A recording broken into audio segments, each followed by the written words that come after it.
Bom, eu nunca sei direito como começa um vídeo assim, mas qualquer coisa também a gente resolve melhor na edição. Tá bom. Qualquer coisa a gente grava uma parte no fim pra pôr no começo, Tá se bom. faltar. Então, quem está acostumado a ver o canal, vocês estão vendo aí que é mais uma conversa com outra pessoa. E eu tenho aqui hoje o Yair, uma pessoa que eu conheci aí nas coincidências da vida, né, Yair? Exato. Uma pessoa que conhecia em comum e tal, falou, poxa, ia ser legal vocês conversarem e tal. Um dia colocou a gente para conversar e a gente teve um bate-papo ali uma tarde toda lá.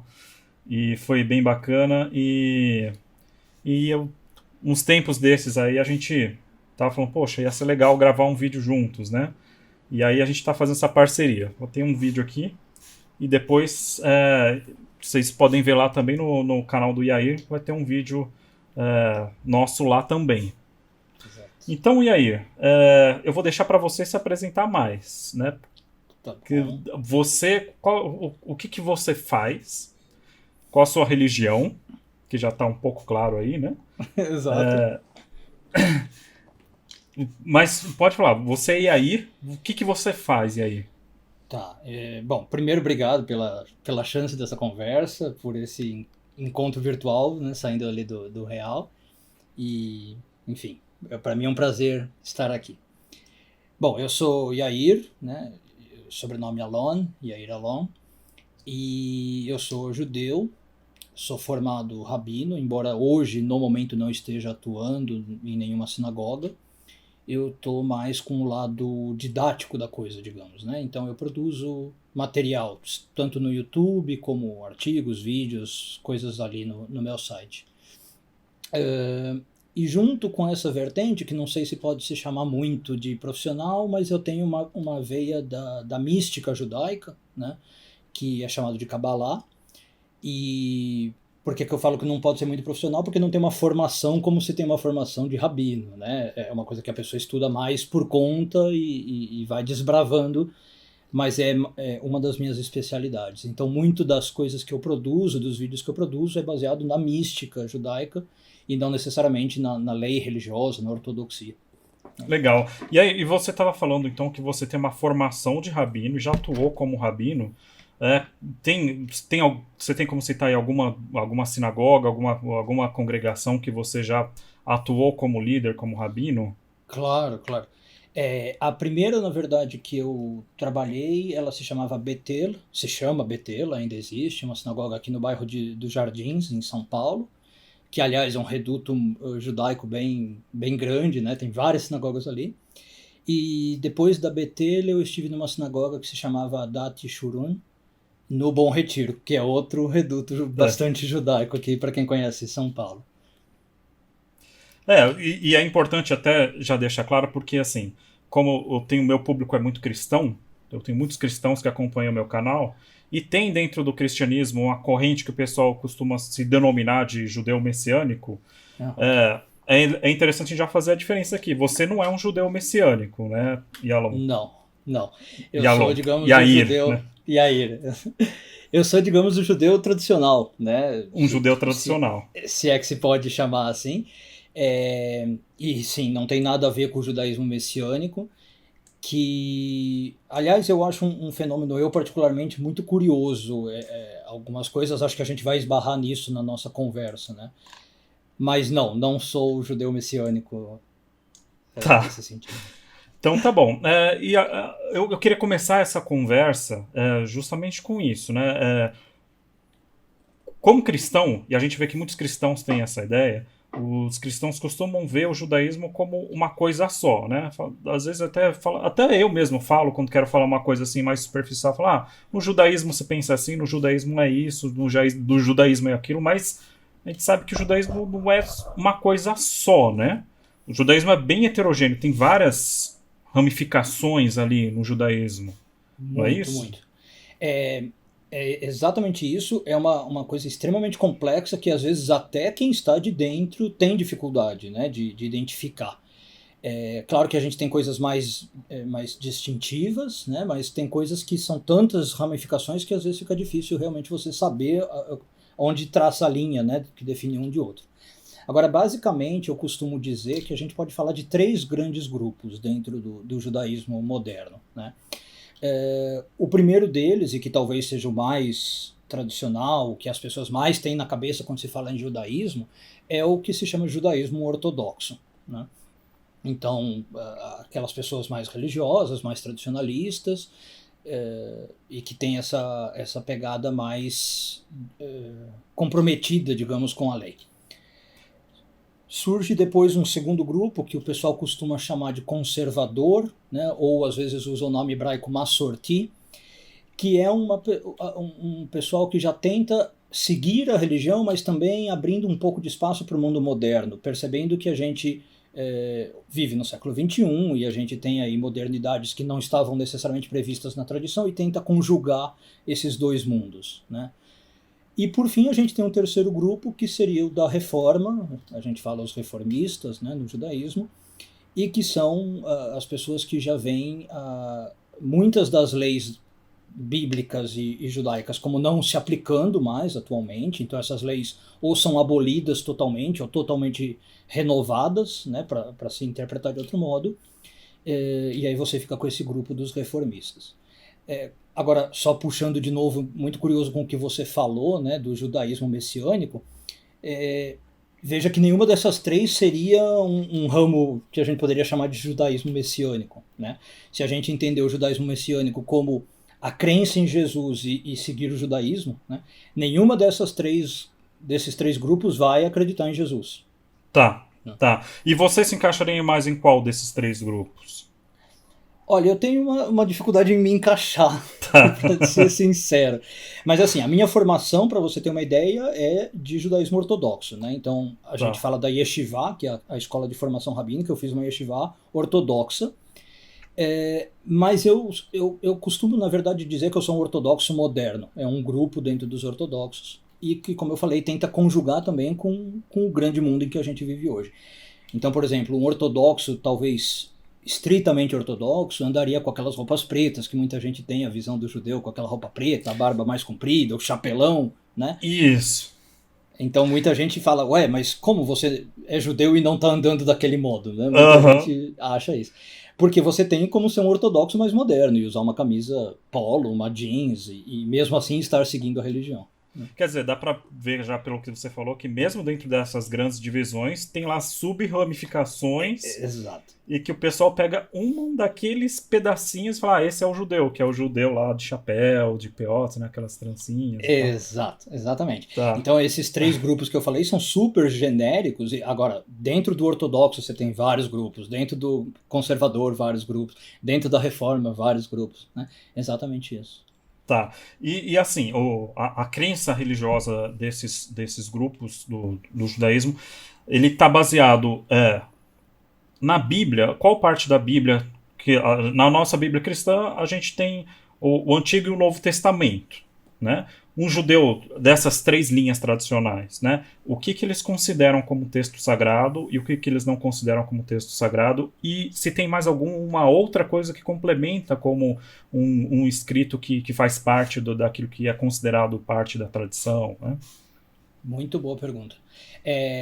Então, apesar de serem 3 linhas, né, com suas diferenças, todas elas vão considerar o que os cristãos chamam de Antigo Testamento, né? Então, nenhuma dessas 3 linhas considera nada do que seja Novo Testamento. Uhum. Agora, esse Antigo Testamento, por si só, é também um consenso no mundo judaico. Dificilmente você consegue olhá-lo, lê-lo e usá-lo do jeito que ele está para a lei, né, para aplicar a lei. Você precisa do que a gente chama tradição, ou às vezes até se fala de Torá oral, né, os comentários que os sábios foram produzindo ao longo das gerações. E eu acho que é aí que você diferencia as grandes linhas. Então, enquanto todos esses 3 estão usando a mesma Torá, os mesmos livros escritos, o que se aceita como tradição oral varia. Então, por exemplo, a gente tem o livro mais famoso, talvez, da tradição oral, é certamente mais famoso, chamado Talmud, né? Uhum. Então, enquanto um ortodoxo e um contemporâneo aceitam o Talmud abertamente, o grupo reformista já vai falar certas coisas do Talmud não interessam, ou o Talmud inteiro como tal não interessa. E você tem um novo jeito de interpretar a Torá Tá. que não passa pelo Talmud. E mesmo o Talmud não é só um livro que você pega um livro, é uma coleção de livros, é uma enciclopédia, né, Exato. praticamente. Na verdade, são 63 volumes, né? A gente sabe. Com todas as minúcias da lei, né, de todos os assuntos que você pode imaginar. Então, como você falou, é realmente enciclopédico. Cada detalhezinho da Torá, cada detalhezinho da lei, você tem ali o Talmud tentando entender como é que você cumpre aquilo, como é que você aplica aquilo na prática. Tá. E falando ainda sobre o judaísmo, né? As pessoas veem na televisão, veem lá, sei lá, Rafinha Bastos, o, o Rabin, né? Eu não lembro o primeiro nome dele, É mas o a gente Fábio, vê acho. o Fábio O Rabin, Fábio a Rabin. gente vê esse pessoal que a gente conhece que se identifica como judeus. E a gente olha e fala, poxa, mas peraí, ele se identifica como judeu, mas eles, tipo, comem carne de porco, no sábado estão lá no programa gravando. Como que fica isso? O que seria a linha desses judeus? A maioria dos judeus estaria dentro de qual dessas linhas do judaísmo? Eu acho que isso vai um pouco naquilo que eu falei, né? Algumas pessoas olham e falam, mas como é que você não anda de preto, não anda com chapelão, né? O que a maioria das pessoas talvez não percebe, que a maioria dos judeus não é religiosa, né? A maioria dos judeus não está preocupado em seguir a religião. Então, assim, você tem pessoas que se identificam talvez culturalmente com o judaísmo, ou até por uma questão de ancestralidade, meu pai, minha mãe são judeus, mas ela não está preocupada em seguir a religião e os seus dogmas, né, as suas crenças. Então, ela não está preocupada com o que ela vai comer, ela não está preocupada com o tipo de casamento que ela vai ter, com esse tipo de coisa, né. Então é um fato muito curioso, porque assim, algumas pessoas, além de não terem essa identificação, não tem o mínimo, talvez, do que você poderia pensar que é ser um judeu. Vou dar um pequeno exemplo. Muita gente se surpreende quando descobre que, sei lá, 90% dos judeus não fala hebraico. Mais, talvez 95% dos judeus, né? Tem até uma anedota muito interessante que conta que o Dom Pedro gostava muito, Dom Pedro II, né? Gostava muito de idiomas, e 2 dos idiomas que ele estudou foram hebraico e aramaico. E um dia ele vai para a Terra Santa, ele faz a viagem para Israel, conhece um grupo de judeus, talvez pela primeira vez, começa a falar em hebraico. E ninguém entende o que ele está falando. E diz que o Dom Pedro II fica horrorizado, né? Tipo, como que vocês, judeus, não sabem hebraico e não falam hebraico? Ele acha um absurdo, né? E curioso que a situação não mudou muito até hoje, tá? Eu diria que 95% dos judeus nem hebraico falam. Tá. Então A gente realmente é uma poderia até questão dizer que, eu não sei dizer o número, mas uma grande parte aí pode até talvez nem acreditar em Deus, né? bem provável, né? Então você chegaria talvez numa coisa curiosa e paradoxal de falar de um judeu ateu, né? Alguma Tá, coisa nesse sentido. tá. E eu acho que a gente já percebe uma coisa aí interessante, que a identidade judaica é um pouco mais complexa do que se parece, porque ela não se restringe ao aspecto religioso, ou seja, o cara se sente parte de um povo judeu, porque ele tem uma ascendência judaica, mas não necessariamente ele compartilha nenhuma dos fundamentos da fé ali do Exatamente. judaísmo, né?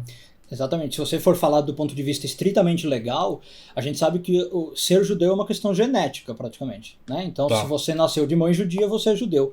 E aí, é como você estava falando, independe do que você faça, né?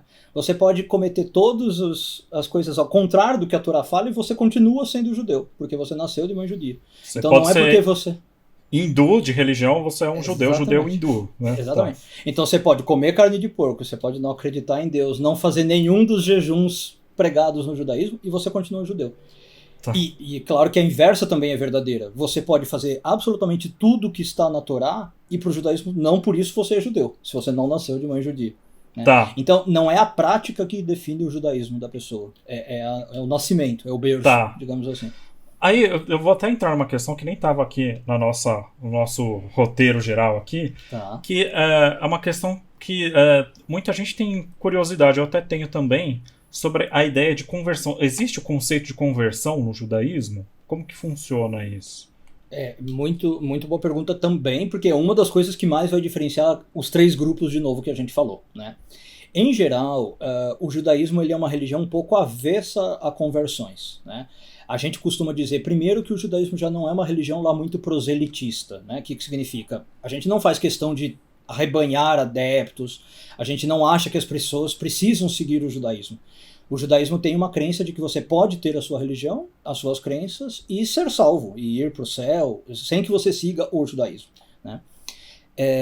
Agora, por fenômenos até históricos e informação que vem na modernidade, hoje em dia o assunto da conversão está vindo muito à tona, né? Muita gente começa a buscar a conversão ao judaísmo. Você começa a ter grupos, como você citou, dos judeus messiânicos, né? Gente que quer fazer uma ligação com o judaísmo. E aí é interessante ver como esses 3 grupos que a gente mencionou se posicionam muito diferentemente. Em geral, o judeu ortodoxo olha com muita ressalva para essa questão da conversão. É um processo dificílimo de fazer, dificilmente você é aceito para a conversão, e quando é aceito é uma carga de estudos e de esforço enorme, né? Então é praticamente inexistente a conversão no judaísmo ortodoxo, a gente poderia falar assim. Tá, eu já vi uma história uma vez que eu não sei o quanto é real essa história, que também o judaísmo é cheio de histórias, né? Sim. Não necessariamente tem que ser real a história, mas a história de que se você pergunta para um judeu ortodoxo, rabino, como que faço para me converter? Ele vai falar, não existe conversão, não tem como você se converter. Aí se você pergunta a segunda vez, aí dá mesmo para me converter? Tem algum jeito? Não tem jeito nenhum. Aí quando você pergunta pela terceira vez, ele fala, bom, então tá bom. Vamos sentar, vamos conversar, tem um caminho longo aí pela frente. Tem que negar 2 vezes, aí na terceira, tá bom, vamos lá conversar. Não só não é história, como eu vou te falar, isso é um preceito que está no Talmud, que a gente mencionou. Mesmo? Tá. Os sábios do Talmud que sugerem isso, né? Que você negue 3 vezes para ver se a pessoa realmente quer, se ela realmente está interessada. Então, tô contando esse segredo em rede nacional, que você, se quiser, tem que falar 3 vezes, né? Mas veja só, aquilo que a gente dizia, como o Talmud perde um pouco de importância para a linha reformista, né? Na linha reformista isso já não é levado ao pé da letra. Você chega lá e fala, quero me converter, e você se converte. Muitas vezes os reformistas já vão ter anunciado amplamente cursos de conversão e vão ter uma atitude muito mais proselitista do que essa ortodoxa, que é de te recusar 3 vezes. Tá bom. Tá, espalhamos o segredo aqui, né? Exato, agora vão ficar bravos comigo porque eu falei como se converter ao judaísmo com mais facilidade. Bom, quem tá vendo aí o vídeo tá vendo que é um cristão e um judeu conversando sobre religião. E aí pode vir até a ideia na cabeça, como que funciona isso, né? A gente tá tendo aqui um diálogo interreligioso, digamos assim, né? E também a gente ouve muito falar sobre ecumenismo. Para você, aí, tem diferença entre essas 2 coisas? Qual seria a diferença entre um diálogo interreligioso e o ecumenismo? Eu corro o risco de ser talvez injusto aqui ao definir isso, porque eu talvez não tenha os conceitos muito claros na minha cabeça, mas vou te dar a minha impressão do que esses 2 termos trazem, e depois queria também ouvir a sua, se você puder, Ronley. Então, assim, o diálogo interreligioso me parece muito mais positivo do que o ecumenismo, né? Na minha visão de mundo. O que eu entendo pelas 2 coisas? O diálogo interreligioso me parece que é isso que estamos fazendo aqui. Então, 2 pessoas de 2 religiões diferentes, conversando para tentar entender como funcionam os 2 sistemas, sem que haja necessariamente a mistura dos 2 sistemas, ou a necessidade de um dos participantes passar para outro sistema, e que talvez surgisse um terceiro sistema, né? Que não é nem o A nem o B, surge um C. O ecumenismo às vezes me parece isso, né? A necessidade de você misturar tudo e falar que todo mundo está fazendo a mesma coisa e acreditando na mesma coisa. Então, por exemplo, eu vejo muita gente falando assim, mas é o mesmo Deus, né? Todo mundo está cultuando o mesmo Deus. Por um lado eu entendo quando as pessoas querem falar isso, mas por outro eu discordo. Não sei se é o mesmo Deus, né? Porque as formas de se chegar a esse Deus são muito diferentes. Então é o mesmo Deus, mas as maneiras são muito diferentes. Então eu vejo que o ecumenismo às vezes tenta apagar essas diferenças. E a gente fica com uma coisa híbrida, onde se perde o valor da tradição de cada sistema. Então, em vez de você ter um sistema cristão, um sistema judaico, um sistema islâmico, fica meio que uma salada de fruta que não é nenhum dos 3. Né? É assim que eu vejo um pouco a coisa. Já respondendo também, eu tenho uma visão bem parecida. Quando me fala ecumenismo, a ideia que eu tenho é justamente o desaparecimento das identidades religiosas. Todo mundo ali vira um mesmo grupo, né? Quer dizer, já não tem mais as divergências ali de entendimento sobre o que é Deus, né, o que é revelação divina e o que não é e tal. E acaba. É isso, você perde os limites ali entre um e outro, todo mundo vira igual. A gente está tendo essa conversa, a gente vai falar sobre as semelhanças entre judaísmo e cristianismo e tal, que é importante para a gente estabelecer ali até pontos de diálogo, mas a gente também vai falar aqui sobre as diferenças, que elas existem, não dá para falar que não existem, né? Exato. Tem questões que são, digamos assim, irreconciliáveis, que se essa questão for resolvida, aí pronto, aí vira um ecumenismo. Talvez não necessariamente seja uma coisa ruim, a gente resolve, beleza, não somos mais diferentes, mas elas estão ali, elas estão postas, elas não estão resolvidas, né? É uma questão que não dá para ignorar que há diferenças na maneira de um e de outro pensar, né?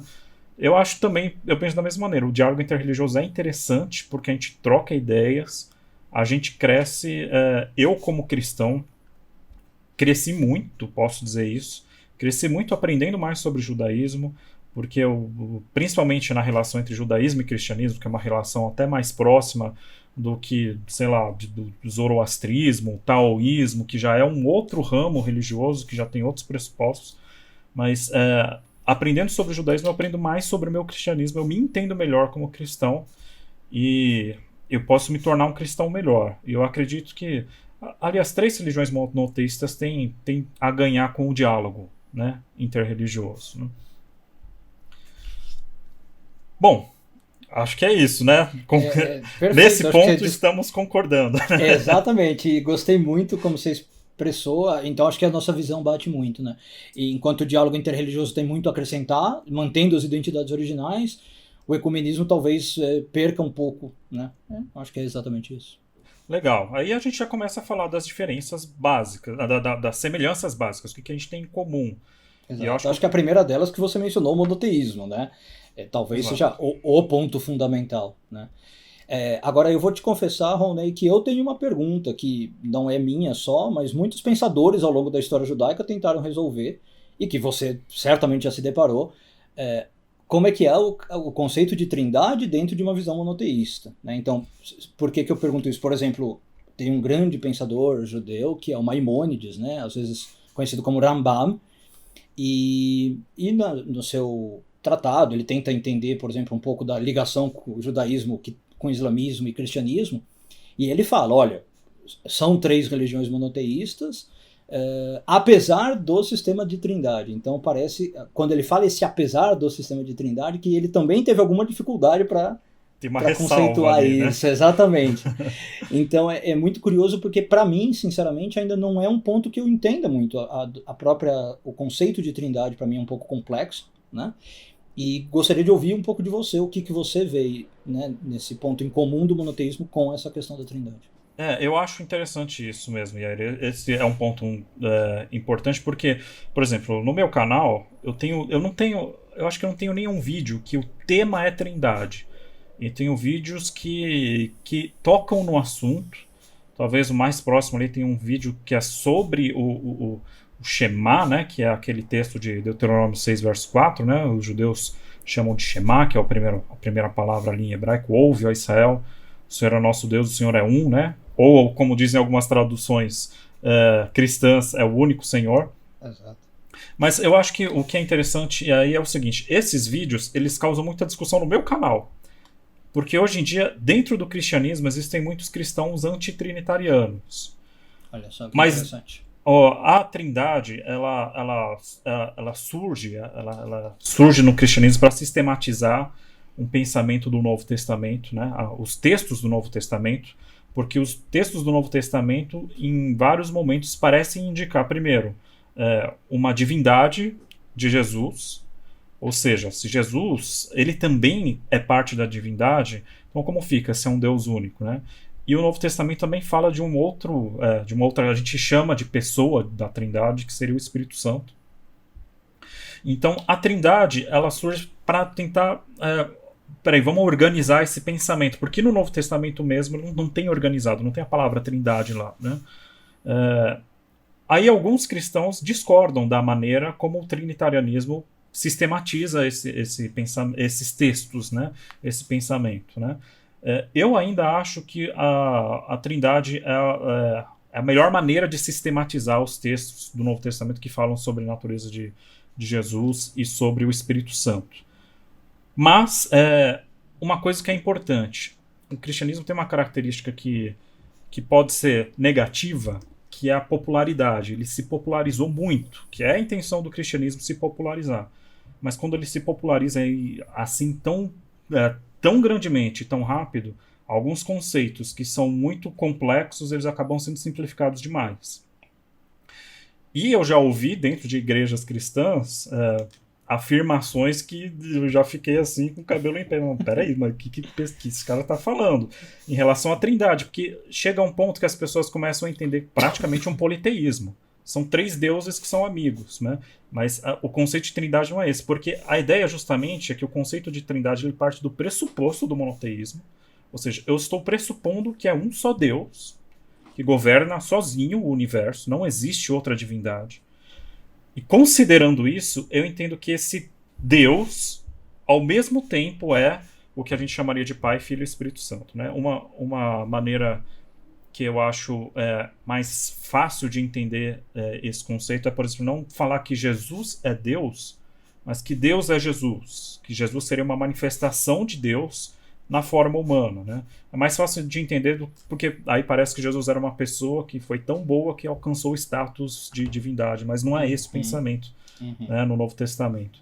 Então, o conceito de Trindade é um conceito complexo, é um conceito difícil filosófico, porque você começa a falar do número de Deus, né?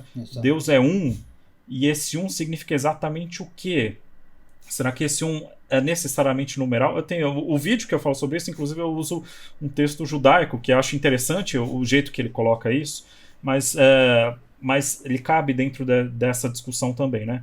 Será que o número 1 se aplica a Deus simplesmente no sentido numeral? Será que a ideia de monoteísmo é só falar que a diferença entre o monoteísmo e o politeísmo é simplesmente o número?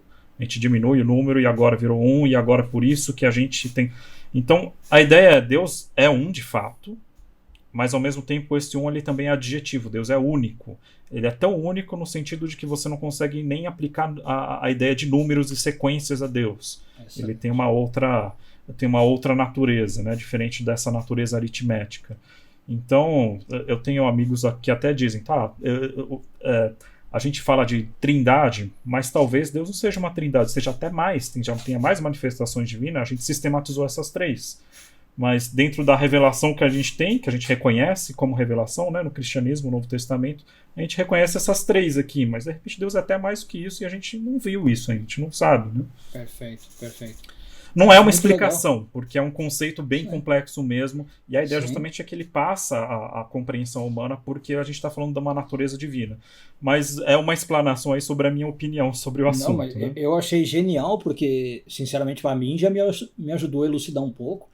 E, em especial, eu gostei muito quando você falou de 2 coisas, que o conceito por si só é complexo, e talvez de propósito seja complexo, para limitar a nossa mente humana e a gente não achar que a gente consegue entender a natureza divina. E quando você falou que, como o cristianismo se popularizou, o conceito talvez ficou um pouco banalizado. Então, talvez muita gente está pegando esse conceito banalizado, como você falou, e entendeu um politeísmo onde não é politeísmo. Né? Exato. É aí que a gente então vê que por que um filósofo como Maimônides colocou sim judaísmo e cristianismo na mesma coisa? Porque é monoteísta, né?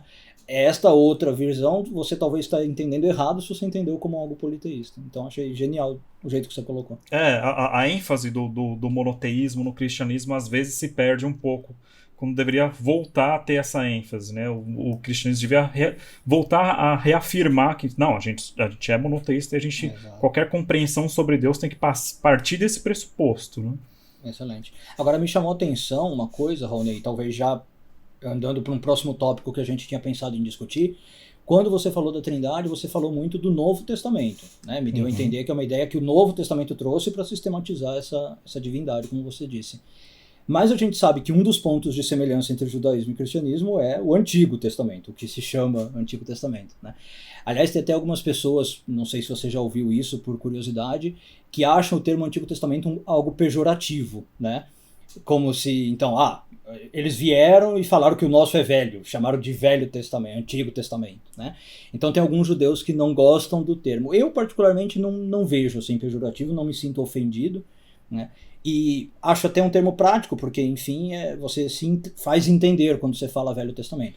Se eu falar Tanakh, que é o nome que a gente dá em hebraico, eu tenho que explicar o que é Tanakh. Então é mais fácil falar Velho Testamento e pronto, né? Mas na verdade, Air, eu entendo judeus que não gostam desse termo, porque o termo originalmente realmente tinha uma conotação assim, um tanto negativa, que eu acho que hoje já não tem necessariamente. Eu acho que hoje, quando os cristãos se referem a Antigo e Novo Testamento, eles não têm necessariamente em mente essa ideia. Mas existe, dentro de algumas correntes cristãs, existe a ideia, tem uma teologia da superseção, que se fala, né, da substituição, né? Tá. O Antigo Testamento acabou agora, ele já não é mais válido. Inclusive, é uma teologia que fala da rejeição dos judeus. Tem linhas, isso na história do cristianismo. Hoje o cristianismo revê isso bastante, tem muitas linhas que já abandonaram isso, mas tem tanto o Antigo Testamento quanto o povo do Antigo Testamento já passou a época deles. Agora é a época do Novo Testamento e da igreja, substituiu o Antigo, né? Então tinha realmente essa conotação negativa, né? Da minha parte não tem, e de muitos cristãos que eu conheço não tem. Exato, mas é o que eu sinto. Eu sinto que hoje talvez perdeu. Eu entendo que historicamente era mesmo, né? Então, isso aí ficou desatualizado, né? Ficou velho, vamos jogar praticamente fora e tem um novo. Isso, mas hoje eu não sinto isso. Inclusive, teologicamente, hoje o cristianismo ele acomoda mais a ideia da existência dos judeus. Uma coisa que antigamente não era uma coisa muito... como que pode existir um povo que era o antigo Israel e não aceitou a Jesus? Era uma coisa meio que não dava para aceitar que esses caras existem, sabe? E hoje tenta se acomodar com essa realidade. Tá aí, os judeus existem, não dá para falar que não existem. Eles estão aí, eles acreditam, eles têm uma tradição imensa aí nessa fé judaica, né? É isso que eu ia te perguntar. Então, você vê ainda o Antigo Testamento, apesar de todas as polêmicas, vamos chamar assim, como um ponto comum entre judaísmo e cristianismo? Sim, sim. Eu acho que hoje, entre os cristãos, em geral, não tem, né, isso não é muita controvérsia. Talvez a controvérsia seria qual é o papel do Antigo Testamento para o cristianismo, né? Na linha que eu sigo, eu entendo o Antigo Testamento tão válido quanto o Novo. Eu acho, inclusive, um equívoco colocar uma página branca ali no meio da Bíblia, né? Na Bíblia cristã você tem ali, acabou o Antigo Testamento, tem uma página branca, pronto, começa o Novo, né? Exato. Que eu entendo como uma revelação divina tudo. Então, quando eu leio um texto do Antigo Testamento, eu acho ele tão importante para a minha vida espiritual, tão revelação divina e tão atual quanto um texto do Novo Testamento, né? Mas não necessariamente todos os cristãos pensam assim. Muitos cristãos entendem que o Antigo Testamento é um ensinamento válido, é uma revelação divina, mas ele faz parte de uma aliança antiga e tem uma outra aliança agora. Então, ainda é válido como ensinamento, mas ele ainda não vigora, assim, digamos, legalmente, né? Você acha que a gente poderia dizer que talvez o Antigo Testamento é válido como ensinamento moral ético, mas não talvez como a lei aplicada? Essa lei veio uma nova. Isso, eu diria que essa frase que você fez agora é uma frase bem aceita, assim, pelo menos pelos cristãos que eu conheço, a não ser que tenha alguma outra linha aí que seja desconhecida, mas isso seria aceito pelos cristãos tranquilamente. É válido como ensinamento moral, não necessariamente como uma lei válida, né? Como eu disse, né, eu ainda considero o Antigo Testamento, inclusive legalmente, do ponto de vista espiritual, como válido, né? Tá. Então você, por exemplo, acha que uma lei como não comer carne de porco ainda se aplica e tem que ser seguida? Eu acho, eu sou adventista, né? É uma coisa que eu, inclusive, acho que é a primeira vez que eu falo num vídeo no meu canal. Às vezes o pessoal pergunta nos comentários quando eu acho, eu até coloco, mas eu sou adventista. Eu entendo assim, mas eu entendo também a controvérsia dentro do cristianismo por causa de alguns textos do Novo Testamento. Porque tem textos do Novo Testamento que debatem muito a lei. E quando falam da lei, estão falando justamente da Torá mesmo, né? Tem longas discussões sobre a Torá no Novo Testamento, o que pode ser uma afirmação surpreendente para alguns judeus, né? Inclusive, algumas dessas discussões elas estão pautadas em discussões judaicas mesmo, né? Porque ali no começo do cristianismo eram judeus acomodando uma nova crença ali, que é aquele judeu que tinha ali, que é Jesus, ele é o Messias, né? Então, eu entendo como a lei válida por causa da minha linha. Eu sigo o Antigo Testamento da forma como interpreto, claro, né? Porque, como você disse, não dá para você pegar simplesmente o Antigo Testamento e sair seguindo, senão a gente vai sair, sei lá, apedrejando adúlteros, né? Você tem que ter uma forma de interpretar ele. A forma como eu entendo que é uma interpretação que cabe dentro da minha visão religiosa é interpretar as leis do Antigo Testamento do ponto de vista do Novo Testamento, porque o Novo Testamento tem ali uma certa jurisprudência de leis também, mas não é essa a visão da maioria dos cristãos. A maioria dos cristãos já nega a questão de lei totalmente mesmo. Interessante, interessante. Eu confesso que fiquei um pouco surpreso. Eu sabia da sua linhagem adventista, né, quando a gente se conheceu, mas eu não sabia, por exemplo, ainda da aplicação da lei, ainda que com a sua tradição oral, né? Aliás, fica aqui a dica, no outro vídeo que vai ficar no meu canal, quem quiser vai lá ver, a gente vai aprofundar nesse tipo de questão, né? Tá, legal. Mas achei muito legal saber, porque, por exemplo, eu como judeu, né, o que eu aprendi que uma das grandes marcações de divisão ali entre judaísmo e cristianismo foi a circuncisão. E como você falou, as primeiras comunidades que surgiram, vamos chamar de proto-cristãos talvez, né, que ainda eram judeus, mas estavam migrando para o cristianismo, começavam a debater isso, né? Então, enquanto alguns grupos falavam, não, tem que se circuncidar, outros talvez começaram a perguntar, não, acho que dá pra gente relativizar. Bom, e aí sabido que depois de um tempo, pelo menos o ramo apostólico romano aboliu totalmente a circuncisão, né? Isso, na verdade, esse é um ponto interessante, né? O cristianismo, no começo, antes de ser chamado... É que a história do cristianismo é um negócio meio estranho mesmo, porque ele começa como mais uma linha judaica, eles chamavam de a seita do caminho, entre os judeus, falavam, tem aquela seita do caminho, né?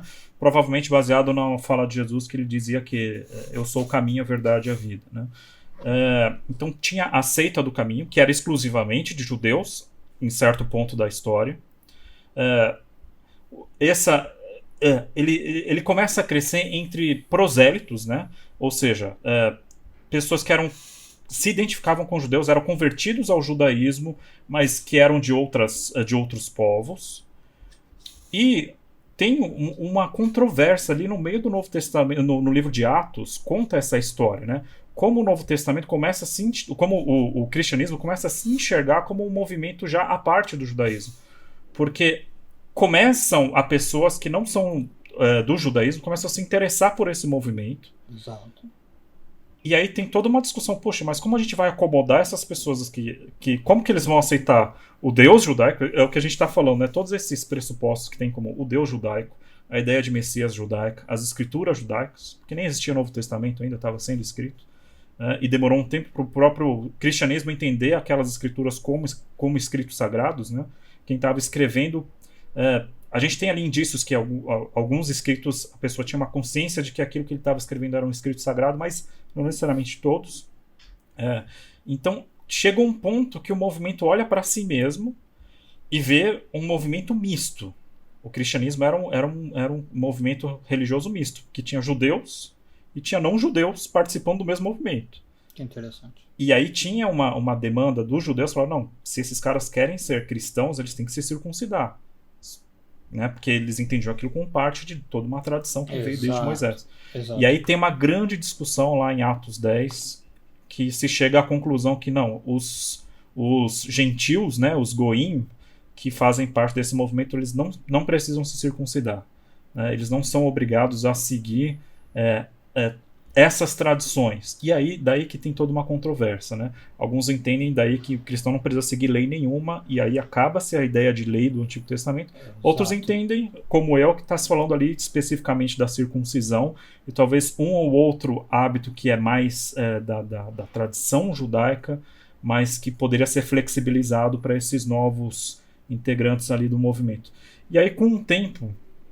Bom, a gente fala isso melhor no outro vídeo no seu canal, sobre o que acontece depois e por que o cristianismo hoje não é mais um movimento misto de judeus e cristãos. Porque hoje não tem mais aquele judeu cristão que veio daquela origem, né? Hoje até tem os judeus, como a gente estava falando, né? Os que se denominam como judeus messiânicos, mas uma coisa, é um movimento mais moderno, né? Não é uma coisa, não é uma linha que vem desde aquela época, né? Chegou uma época que só tinha goim no cristianismo. Isso.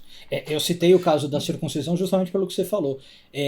Até onde eu fui dos meus estudos, me parece que foi a porta inicial mais formal para começar uma diferenciação de fato entre o que é judaísmo e cristianismo. Foi ali talvez a porta que abriu para falar, bom, então, olha, se isso não precisa ou se isso está flexibilizado, uma série de outras coisas eu posso abrir mão, posso flexibilizar, e começa a surgir uma nova religião de fato, digamos assim. Isso. E aí, bom, sim. E a gente tem, além do monoteísmo, além da crença nesse Deus único que criou todos nós, né? Eu acho que isso é uma coisa interessante, né? Todos nós nos vemos como filhos de Deus. E eu vejo você, judeu, como filho de Deus. Inclusive, eu vejo quem não é monoteísta, quem não crê em Deus também como filho de Deus. Exato. Então, esse ponto em comum eu acho bonito, assim. Eu acho uma coisa que é bacana.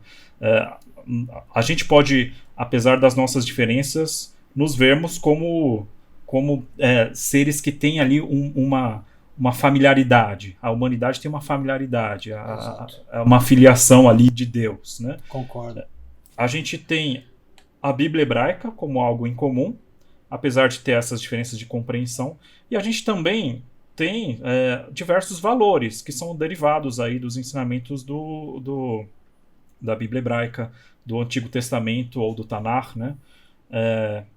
Que inclusive tem aí essa expressão, os valores judaico-cristãos. Exato. Né? Você fala de uma ética judaico-cristã ou de uma moral judaico-cristã, né? Exato, são coisas que a gente tem em comum. Então, o amor ao próximo, a ideia de justiça, inclusive, de certa forma, justiça social também, não necessariamente na conotação que hoje se fala muito, a ideia de justiça social, mas uma justiça de você tem que ajudar os pobres, é sua responsabilidade, ajudar os pobres, a caridade é uma responsabilidade de uma pessoa religiosa, a ideia de dignidade da vida humana, que deriva dessa ideia de que todo mundo é filho de Deus. Então, se todos são filhos de Deus, você não tem um ser humano que está abaixo dos outros, assim, né? Todos têm o mesmo status de dignidade, a vida de todo mundo vale, né? O que parece uma coisa óbvia, né?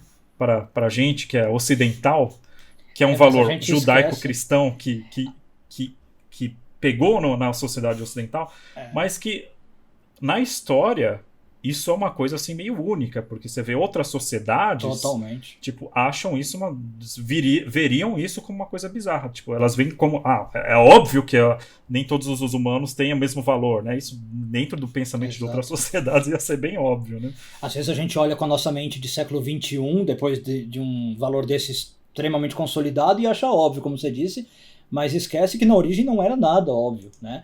Então, até recentemente foi muito interessante, uma pessoa perguntou no meu canal sobre a escravidão, eu comentava uma passagem da escravidão, né? Então, hoje, para nós, parece muito óbvio que não é para ter algo como escravidão e que é impensável você escravizar um ser humano. Mas naquela mentalidade era totalmente normal. Um perdedor de guerra ficava automaticamente uma pessoa rebaixada frente a você, virava seu escravo. Uma pessoa que não podia pagar as suas dívidas, virava escravo, e ela caía em dignidade, né? Então, quando vem o judaísmo, o cristianismo e fala, olha, não é bem assim, não é porque uma pessoa não pagou a dívida que agora ela é menos ser humano que você, né? Ela está passando necessidade, ajude-a, mas não escravize. E é um pensamento totalmente revolucionário para a época.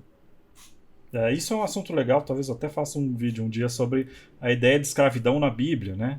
Que na Bíblia até tem uma ideia de escravidão ali no Antigo Testamento, mas a forma como ela rompe principalmente aí já não seria um rompimento, né? Mas a ideia como ela desenvolve uma ideia de escravidão totalmente diferente da ideia de escravidão que a gente tem aqui nas Américas, né? Que tem totalmente a ver com isso, porque é toda uma etnia que foi escravizada.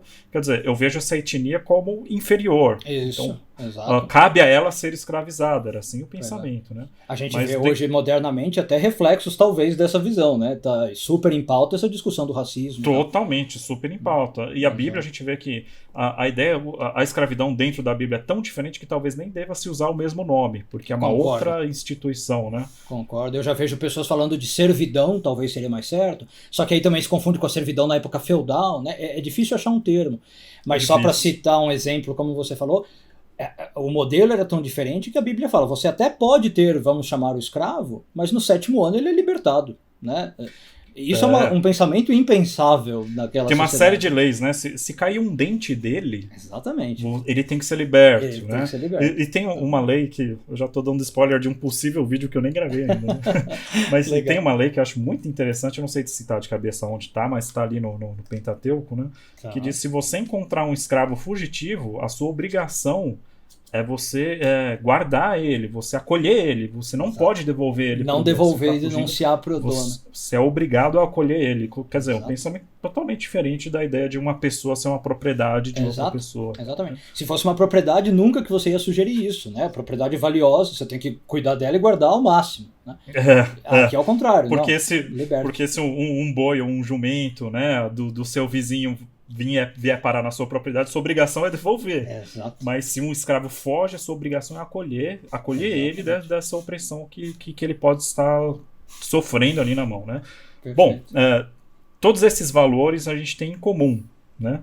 E a gente poderia aqui fazer vários vídeos juntos conversando sobre todas essas coisas. Tem muita coisa em comum. Mas nem tudo a gente tem em comum. A gente tem aí umas divergências, né? Sim, sim. Divergências históricas. E eu acho que a primeira que é o ponto, talvez seja o ponto central, né, claramente, é a ideia de Jesus como o Messias. Porque, assim, a gente comentou aqui, quando a gente estava falando de monoteísmo e de trindade, que o cristianismo hoje, de forma geral, entende Jesus como um ser divino, né? Mas nem todas as linhas cristãs entendem assim. Por exemplo, a gente tem os testemunhos de Jeová, eles entendem que Jesus não é Deus, Jesus não é divino, né? E aí eles têm toda uma interpretação ali do Novo Testamento para acomodar esse pensamento deles, né? Ou seja, a questão talvez nem seja tanto a divindade de Cristo que separa tanto a gente, porque tem ali pessoas dentro do cristianismo que debatem isso, mas é a messianidade de Jesus, né? Exato. Qual seria dentro da visão do judaísmo e aí a ideia de Messias? Por que Jesus não cumpriria esses pressupostos aí? Acho que você já deu aí a deixa quando você fala dos pressupostos, né? Os judeus, até talvez refletindo muito a visão pragmática que a gente tem da lei, né? Para quem conhece um pouco de lei judaica, é tudo muito pragmático. São, às vezes, itens numa lista que você checa, né? Você verifica se fez tudo certo. E, aliás, às vezes é uma queixa que se tem o judaísmo, né? Que é uma religião que se perde no meio material. É muito fácil você se perder nesse mundo material e esquecer o propósito espiritual da coisa. Mas do que eu estou falando? O Messias no judaísmo, ele vem como uma pessoa que tem itens a cumprir, uma lista de afazeres, mais ou menos como uma lista de compra, né? E ele tem que fazer tudo aquilo. Então, para o judaísmo é uma coisa muito clara saber se alguém é o Messias ou não. Se durante a vida a pessoa fez a listinha, né? Falamos que ela é o Cumpriu Messias. os requisitos, né? Exato. E ela é o Messias, caso contrário, não. Então, de onde vem essa listinha? Obviamente dos profetas, né, do Antigo Testamento. Vários deles, não é um só que fala, mas a gente coleta o que eles dizem que esse Messias tem que fazer. E aí você então tem, por exemplo, ele precisa reconstruir o templo, ele precisa reunir os judeus que estão dispersos pelo mundo, trazer para Israel. Ele precisa trazer a paz absoluta e total para o mundo. Então, se uma pessoa não fez esse item, ele não é o Messias. Então, qual foi a visão judaica desde sempre em relação a Jesus e vários outros que para o judaísmo poderiam talvez ser o Messias e não fizeram? Eles não cumpriram isso. Então, a pergunta que os judeus faziam: Jesus reconstruiu o templo? Não. Jesus trouxe a paz mundial? Não. Jesus trouxe os judeus dispersos? Não. Então, não é o Messias, né? E aí uma questão... Sim. Eu vejo, né? Eu lembro que eu li em algum lugar falando que uma pergunta simples que um judeu faz quando se pergunta sobre Jesus é: cadê a paz? Onde está a paz? Exato. Que a ideia de Messias dentro do pensamento judaico está totalmente relacionado com a paz. Esse aspecto pragmático. Esse aspecto pragmático mesmo, né? Então, assim, se a pessoa não fez, não é. Tá? Então, ao longo da história, a gente teve até alguns casos muito interessantes de pessoas que as pessoas apostavam muito de que ela poderia ser o Messias, né? Então o Talmud, para a gente citar de novo, tinha um grande líder lá, chamado Bar Kokhba, literalmente o filho da estrela, né?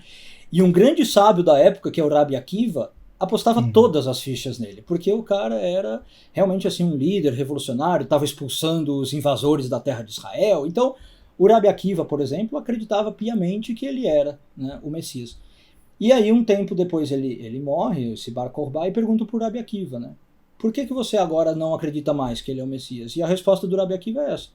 Porque ele morreu e não fez o que estava na lista. É por isso. Né? Então, até surge depois alguma discussão entre os filósofos judeus, os teólogos judeus, se está implícito que o Messias precisa fazer tudo na vida, ou ele poderia morrer, voltar para fazer. Que é uma questão que, obviamente, o cristianismo pega. Né? Não sei se está escrito que ele precisa fazer tudo em uma vida. Pode ser que ele tenha uma volta, e na volta ele vai acabar de concluir os itens da lista. Mas a maioria dos teólogos judeus concluem que não existe essa ideia de volta. É uma vida que ele tem para fazer. Então, se ele viver 40, 50, 60, 70 anos, é nesses 70 anos que ele tem que trazer a paz mundial, por exemplo. Tá.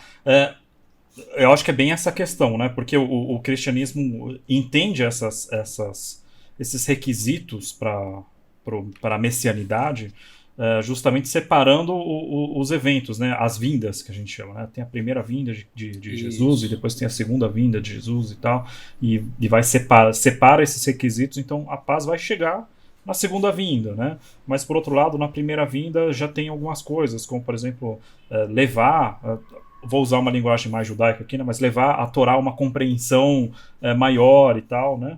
Que seria levar a palavra de Deus para uma compreensão maior, e até mais do que isso, né? Levar até os confins da terra a ideia, né? do Deus de Israel e tal. Mas, claro que é uma divergência que a gente tem, e eu acho que a gente também pode ficar aqui horas conversando sobre isso, né? Mas tem um elemento que eu sempre achei interessante e que eu queria saber o que você pensa, Yair, que dentro do judaísmo também você tem a ideia, ali você tem o Messias, filho de Davi, né?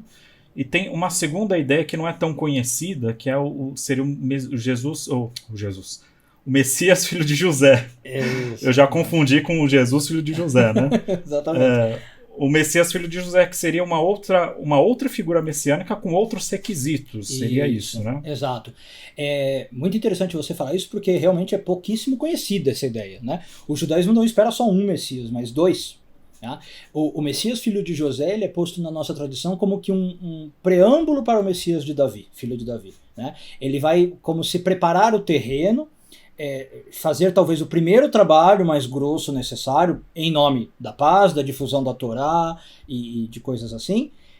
E aí a tradição diz que esse Messias, filho de José, vai ser morto na sua missão. Claramente ele não termina e deixou o terreno preparado para o Messias, filho de Davi. Tá.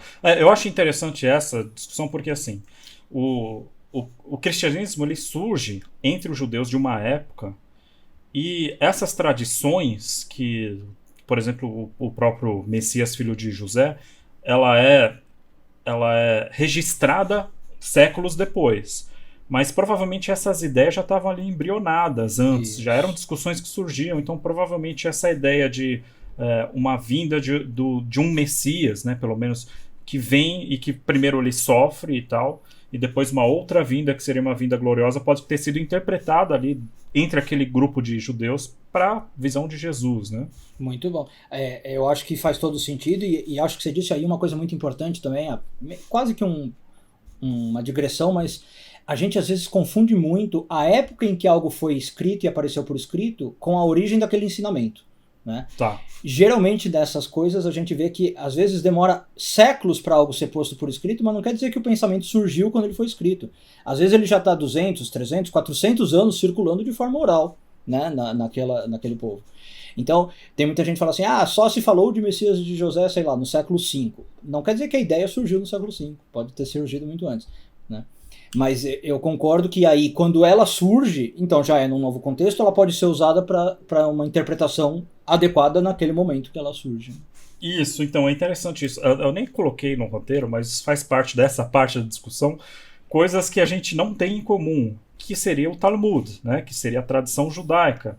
É interessante isso porque, apesar da gente não ter em comum, o cristianismo não entende os escritos do Talmud como uma revelação divina, muitas coisas que estão registradas no Talmud fazem parte do pensamento cristão justamente por causa disso, né? Porque aquilo foi registrado no Talmud séculos depois, né? Eu não sei dizer aqui exatamente qual século que foi registrado, né? Mas eu sei que foi registrado baseado em tradições orais que são muito mais antigas, muito anteriores. Exato. E esse é um assunto que eu acho bem interessante do ponto de vista histórico, ver como vários pensamentos que foram registrados no Novo Testamento, talvez não o mesmo pensamento, mas aquelas mesmas discussões são registradas também no Talmud, né? A gente tem, por exemplo, essa questão do Messias sofredor e tal, que tem interpretações diferentes aí, mas tem várias falas de Jesus que praticamente está ali ipsis literis no Novo Testamento e também no Talmud na boca de um outro rabino, porque era uma fala que era comum ali, que foi uma discussão que era corriqueira ali no judaísmo do primeiro século, né? Exatamente. Então, você veja que o próprio Talmud estima-se que ele demorou uns 100, 200 anos para chegar na sua forma final. Então, ele mesmo para ser escrito. E além disso, como você falou, ele não está refletindo só os pensamentos daquela época. Às vezes você está citando sábios de 3, 4 gerações, né? Então, a tradição judaica fala, por exemplo, que o Talmud só foi escrito, na verdade, meio que na birra. Os judeus não queriam escrever. Existia uma relutância em deixar certos ensinamentos por escrito. O mundo ideal no judaísmo era que essas coisas fossem orais, fossem passadas, como a gente fala, de boca para ouvido, né? E que não ficasse por escrito. Só que a tradição conta que o que aconteceu? Os sábios começaram a perceber que as pessoas não tinham mais a retenção que tinha antes, né? Talvez antes se decoravam textos, você tinha as pessoas que ficavam recitando textos diariamente, e isso foi se perdendo. Então, com medo de que esse conhecimento se perdesse, se deturpasse, falaram, bom, vamos escrever, já que não tem o que fazer. Mas até isso acontecer, foi um período muito, muito longo. E é interessante isso porque a gente vai falar também do Novo Testamento, né? Mas são os textos que a gente não tem em comum. E quando um cristão lê o Talmud, claro, eu não li ali os 68, né? 63. Livros. 73, já abaixei já para ficar mais fácil. 63, você aumentou. Aumentei. 63, exato. Eu não li ali todos os 63 tratados ali do Talmud, eu li só uma coisa ou outra, mas é interessante, porque tem coisas que, para um cristão, aquilo faz sentido. Por exemplo, um tratado que eu acho que, para os cristãos em geral, é uma coisa que é familiar, de certa forma, é o Pirkei Avot, a Ética dos Pais. Se um cristão lê aquilo, ele encontra várias pontes ali com o pensamento do Novo Testamento. Então, de certa forma, aquilo lá é familiar, né? E até algumas maneiras de contar algumas coisas, né?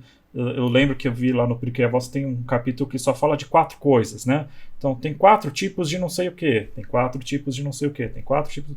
E nas parábolas de Jesus, você tem, por exemplo, a parábola do semeador, que fala de 4 tipos de terrenos, né? Quando cai as sementes e tal. Então, tem várias coisas ali que são bem familiares para um cristão. Por outro lado, tem tratados que são bem difíceis para fazer sentido na cabeça de um cristão, né? Porque são discussões e não necessariamente elas têm um consenso.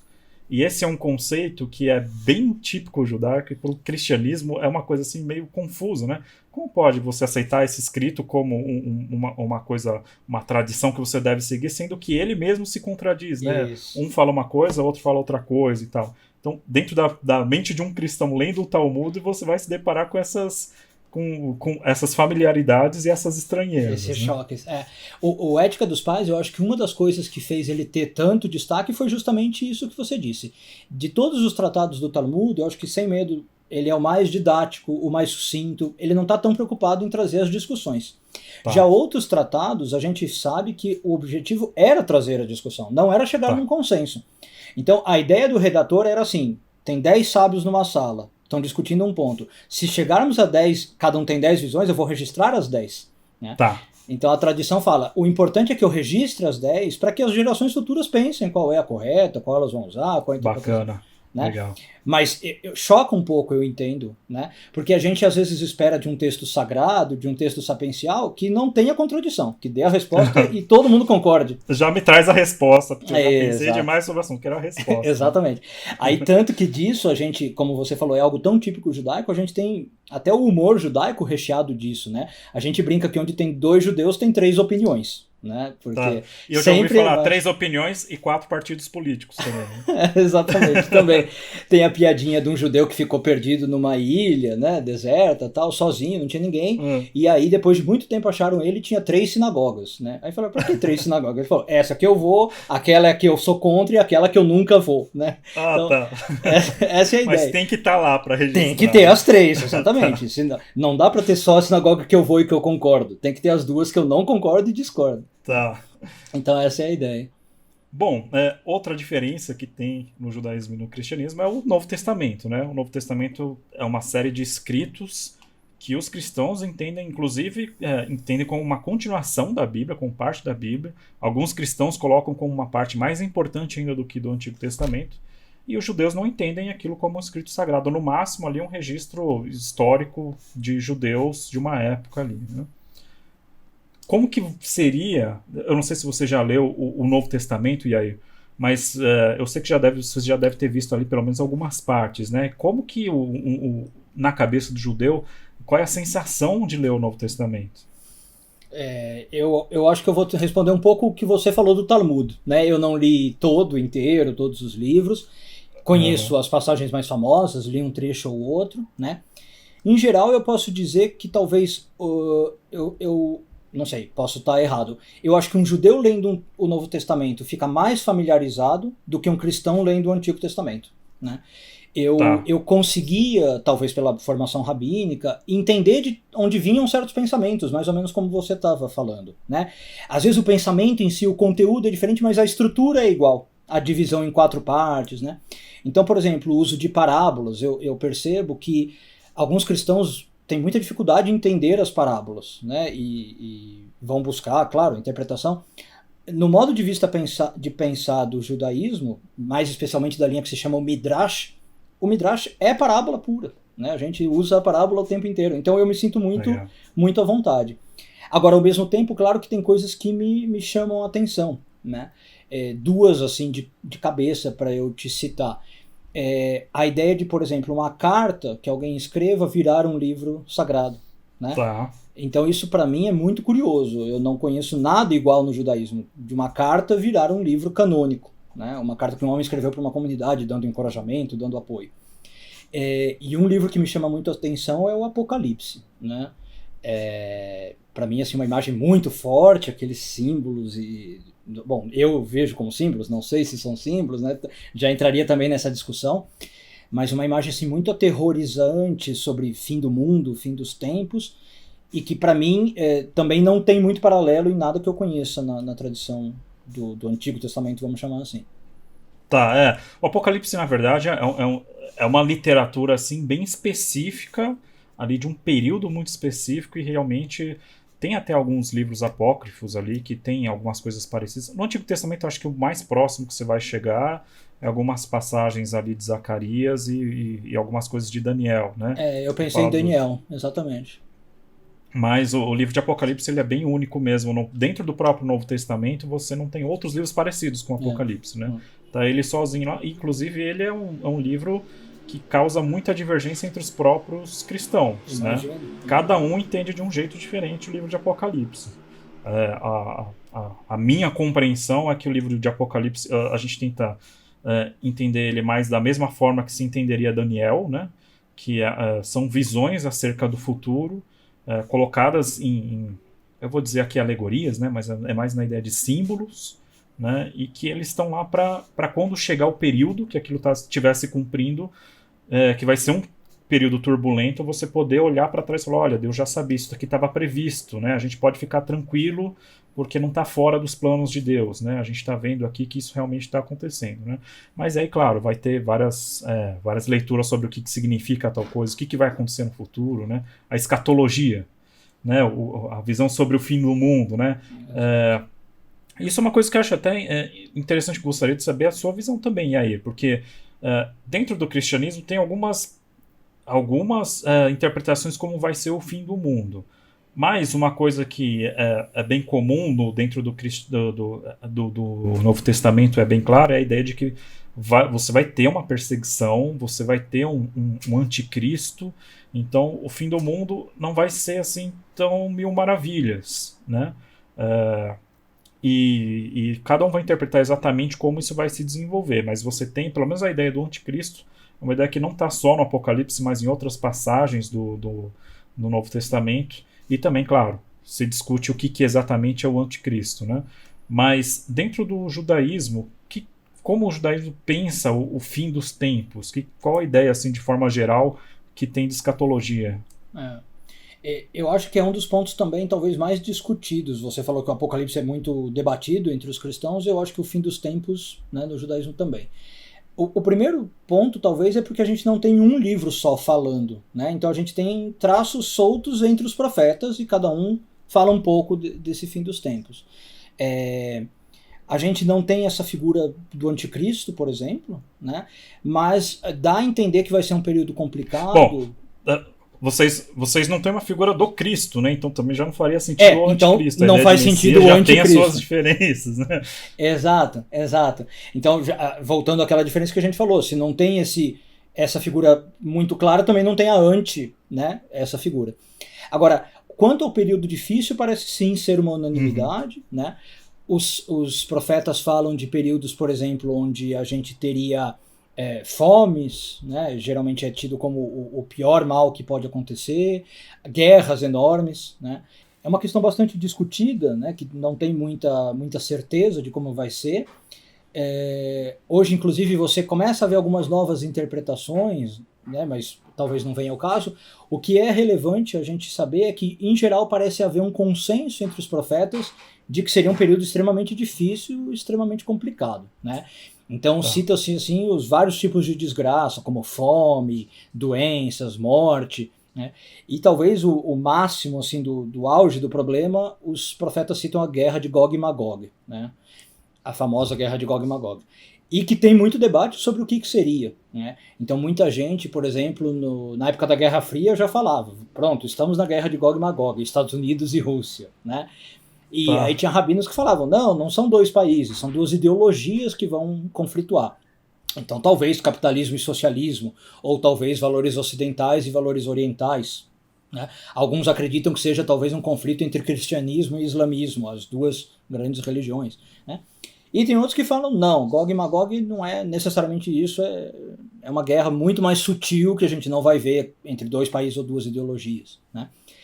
Mas via de regra se fala assim de alguma coisa extremamente complicada, né? E aí o que é interessante é que o Talmud, para a gente colocar ele de novo na discussão, né, vem com a tradição oral, que não é nada então que está escrito nos profetas, e dá a entender que algumas coisas que a gente teria no fim dos tempos seriam depravações no sentido perda de ética, perda de moral, perda de valores essenciais, né? Então o Talmud fala coisas do tipo filhos desrespeitando os pais, as pessoas se portando como cachorros, né? E aí dá a entender o que é se portando com cachorros. Então, na verdade, assim, para o judaísmo é basicamente o pior período da humanidade, né? Tudo de ruim aconteceria, desde problemas físicos a problemas morais e éticos, né? Valores sendo perdidos. E isso que seria, então, o fim dos tempos. E, agora, o judaísmo sempre tenta dar o foco assim. O importante é a gente lembrar que, enquanto a gente estiver passando esse período difícil, estamos nas portas da redenção, né? Acabou esse período de fim dos tempos, é porque o Messias vai chegar e a gente entra numa nova era muito mais tranquila. Cara, que interessante, tem várias coisas em comum aí com o pensamento cristão, né? Jesus usa uma expressão que é interessante, ele tem todo um... Tô te ouvindo. Opa! Aqui tá normal. Tá. Ele tem todo um sermão profético falando do final dos tempos. Ele usa uma expressão seguinte: o amor de muitos esfriará no final dos tempos. Tem tudo a ver com isso. Todos os princípios morais se desfazendo e tal. Um período muito difícil, mas que quando ele chegar esse período você tem que ficar feliz porque realmente está no fim.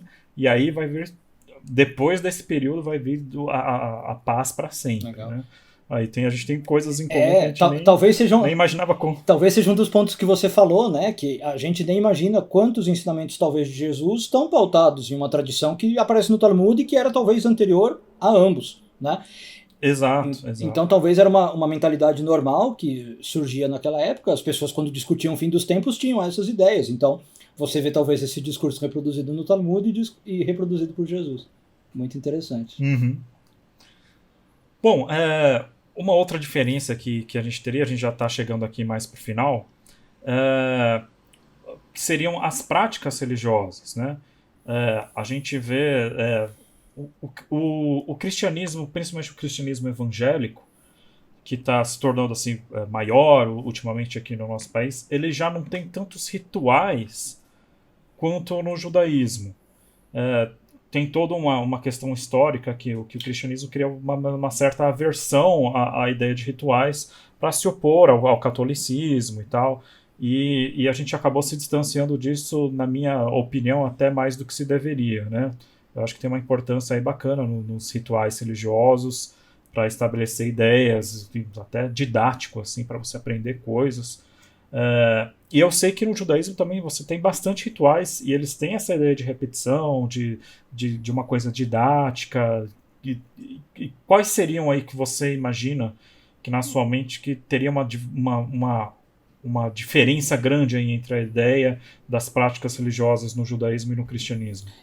O judaísmo tem muito ritual, né? Até aquilo que eu falei um pouquinho atrás, às vezes é até uma crítica, né, que algumas pessoas fazem, fora e dentro do judaísmo, que o judaísmo às vezes parece se perder nessa ritualística toda, e algumas pessoas se perguntam, dá tempo da pessoa realmente ter uma visão espiritual, sendo que ela está tão preocupada com esses rituais?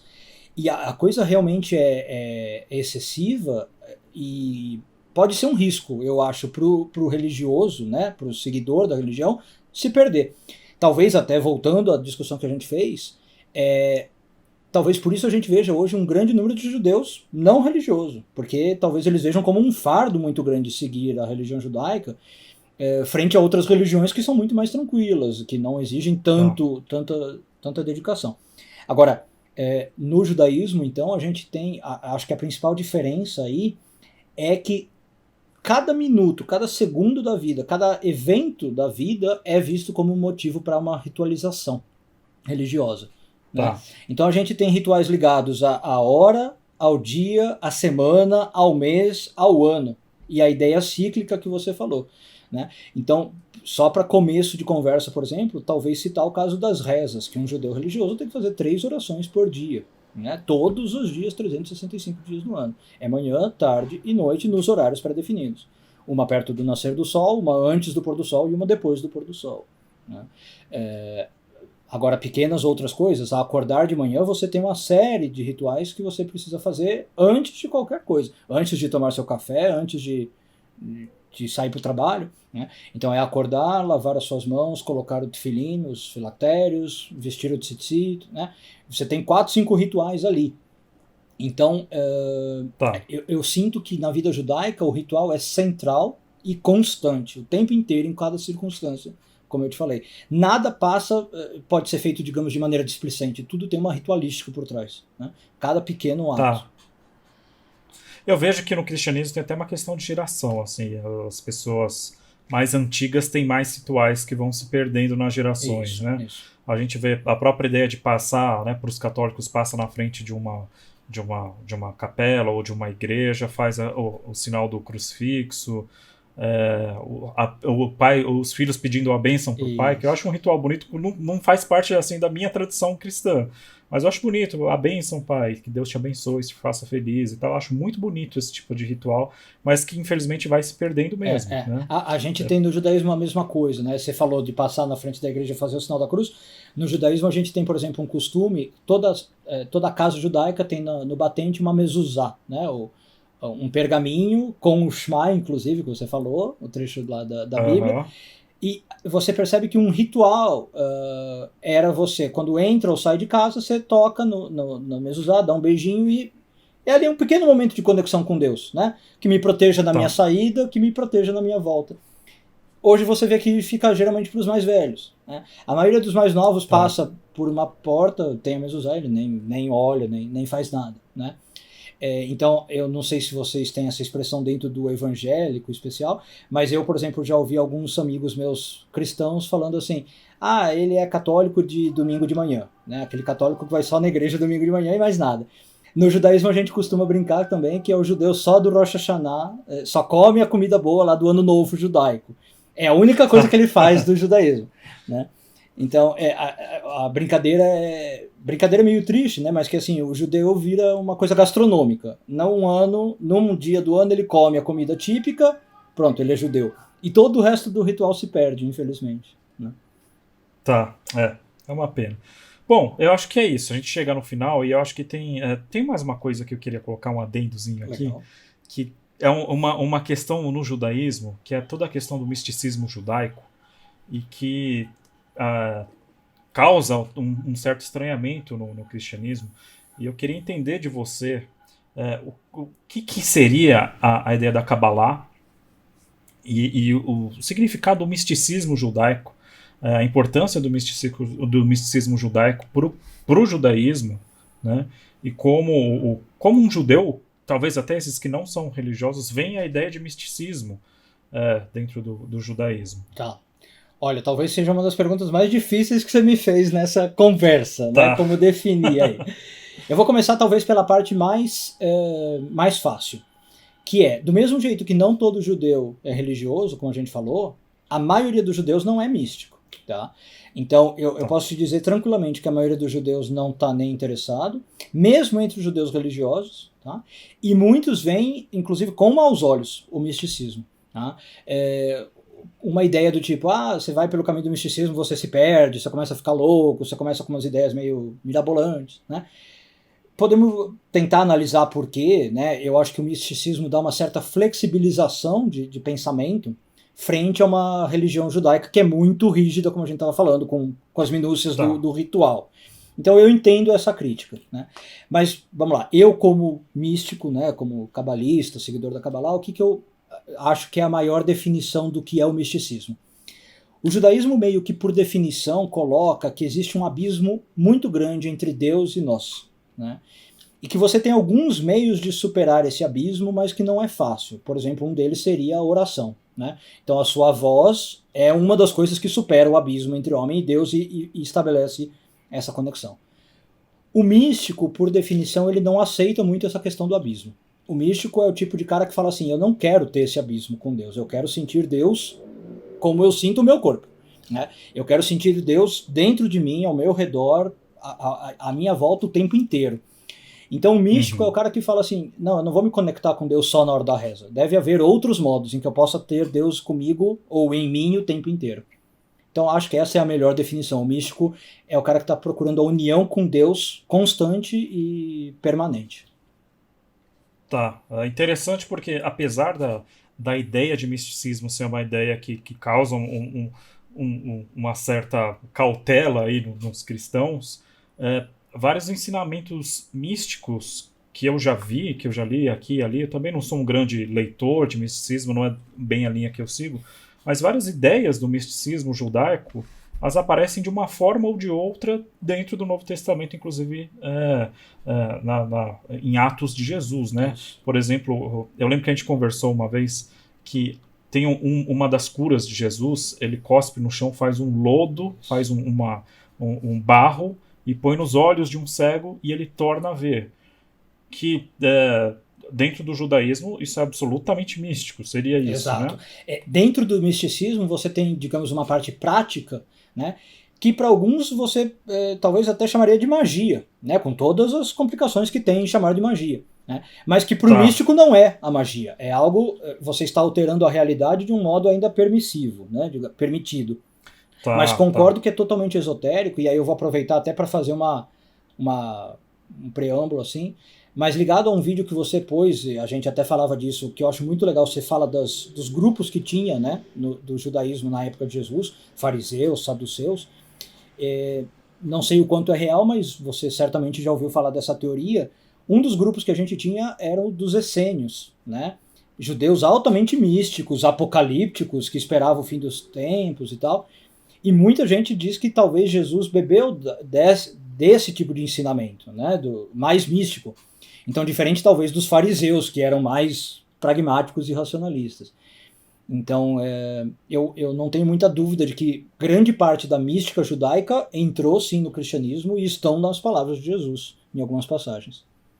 É interessante, interessante. Por mais que talvez sejam até reinterpretadas, vistas de uma outra forma, mas pelo menos a gente vê ali pelo menos um resquício de uma ideia Isso. ali, ou pelo menos que depois gerou esse pensamento místico no Exato, judaísmo, né? exato. Tudo fica um pouco mais difícil. A gente não aí, sabe o que veio quando a gente primeiro, pensa. né? O ovo ou a galinha, mas é exatamente isso. Bom, para encerrar, acho que é interessante a gente debater bastante aqui sobre semelhanças e diferenças entre um e outro. E eu entendo que a maneira melhor de se conviver entre o diferente é não ignorar as diferenças dele, como a gente falou lá no começo, sobre ecumenismo e diálogo religioso, né? E eu acho bacana esse tipo de conversa, onde a gente pode colocar as cartas na mesa e falar, olha, eu penso assim. Eu posso falar, pô, interessante, mas eu não penso assim, eu penso assado. E a gente consegue ter uma conversa que não só é respeitosa, mas é frutífera, né? É legal, é bom conversar isso, é bom ver o diferente. Às vezes a gente se surpreende que talvez a gente possa ter mais coisas em comum do que a gente imaginava em algum aspecto, ou às vezes a gente pode se surpreender vendo que a gente tem menos coisas em comum do que a gente pensava em outro, Exato. né? Mas sempre a gente tem a ganhar nesse tipo de conversa, né? Eu sou muito crente na ideia da conversa, do diálogo, né? Acho que isso sempre enriquece. Não tem como um diálogo fazer as pessoas saírem piores. Ainda que não se concorde em nada e ainda que o diálogo às vezes seja mais estressante, digamos. Mas ainda mais quando o diálogo não é, como você falou, quando é um diálogo calmo, pondo a carta na mesa, tranquilo, né? Correndo num clima de amizade. Então eu acho isso muito, muito interessante. Eu acredito muito na questão que os nossos preconceitos são fundados em base de desconhecimento, de ignorância. Então acho que o diálogo é fundamental nisso que você falou. Eu passo a conhecer o que eu nem tinha no meu campo de visão, né? Às vezes ideias totalmente errôneas por pura ignorância somem num simples diálogo, porque eu começo a ver, olha, não é tão diferente como eu imaginava, né? Não é tão distinto como eu pensava. Eu consigo ver algum sentido na forma dele pensar diferente, Exato. por mais que eu ainda não concorde, mas consigo ver que tem um Exato. sentido ali. Ele não está pensando aquilo porque ele não pensa direito, mas porque Exato. ele tem um jeito ali, tem uma lógica ali, né? Exatamente. Eu acho que é isso. Você percebe que tem lógicas que não são a minha, né? E a pessoa está usando uma lógica que não é a minha, não serve para mim, mas para ela eu entendo por que serviu e por que funciona, né? Então eu acho muito, muito bacana esse tipo de conversa. Legal, e aí? A gente já está aí, já tivemos aí mais de uma hora de conversa, Uau! de boa conversa. Se você está vendo esse vídeo, gostou, vai lá no canal do Yair, eu vou deixar aqui na descrição desse vídeo. E aí você vai ver uma outra conversa que a gente tem também, alguns temas parecidos, mas vai mais para uma outra linha. E se você se interessar também pela Kabbalah, pelo misticismo judaico, o Yair faz. É diariamente que você faz vídeos, né, Yair? Diariamente, tirando o Shabat, diariamente tem um videozinho lá. Tá. Então, fica aí o convite para você conhecer também o canal do Yair. E valeu aí por vocês estarem com a gente até agora nesse nosso diálogo aqui. Obrigado a Abraço. todos. Tchau.